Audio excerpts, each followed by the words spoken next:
ଶ୍ଲୋକ 3 ପଶ୍ଚେତାଂ ପାଣ୍ଡୁପୁତ୍ରାଣ ମାଚାର୍ୟ ମହତିଂ ଚମୁଂ ବୂଢ଼୍ୟଂ ଦ୍ରୁପଦ ପୁତ୍ରେଣ ତବ ଶିଷ୍ୟେନ ଧୀମତା।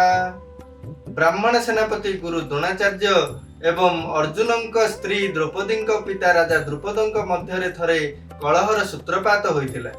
କଳହର ସମାଧାନ ପାଇଁ ରାଜା ଦ୍ରୁପଦ ଏକ ବିରାଟ ଯଜ୍ଞାନୁଷ୍ଠାନର ଆୟୋଜନ କରି ଫଳସ୍ୱରୂପ ବରପ୍ରାପ୍ତ କରିଥିଲେ ଯେ ସେ ଏପରି ଏକ ପୁତ୍ର ଲାଭ କରିବେ ଯେ ଦ୍ରୋଣାଚାର୍ଯ୍ୟଙ୍କ ମୃତ୍ୟୁର କାରଣ ହେବ।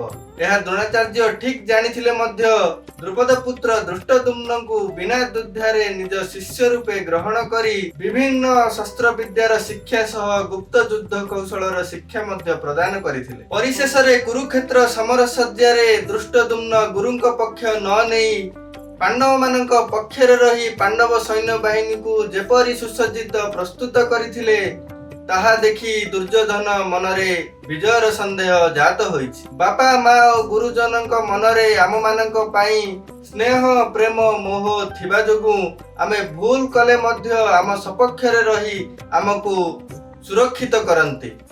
ଏଣୁ ଧୃଷ୍ଟଦ୍ୟୁମ୍ନ ପାଣ୍ଡବଗଣ ବିଶେଷ କରି ଅର୍ଜୁନ ଗୁରୁ ଦ୍ରୋଣାଚାର୍ଯ୍ୟଙ୍କ ପ୍ରିୟ ଶିଷ୍ୟ ହୋଇଥିବାରୁ ସ୍ନେହ ପ୍ରେମ ମୋହର ବଶବର୍ତ୍ତୀ ହୋଇ ଯଦି ସେ ଯୁଦ୍ଧରେ କୋହଳ ନୀତି ଅନୁସରଣ କରନ୍ତି ତେବେ କୌରବମାନଙ୍କୁ ଯୁଦ୍ଧରେ ପରାସ୍ତ ହେବାକୁ ପଡ଼ିବ।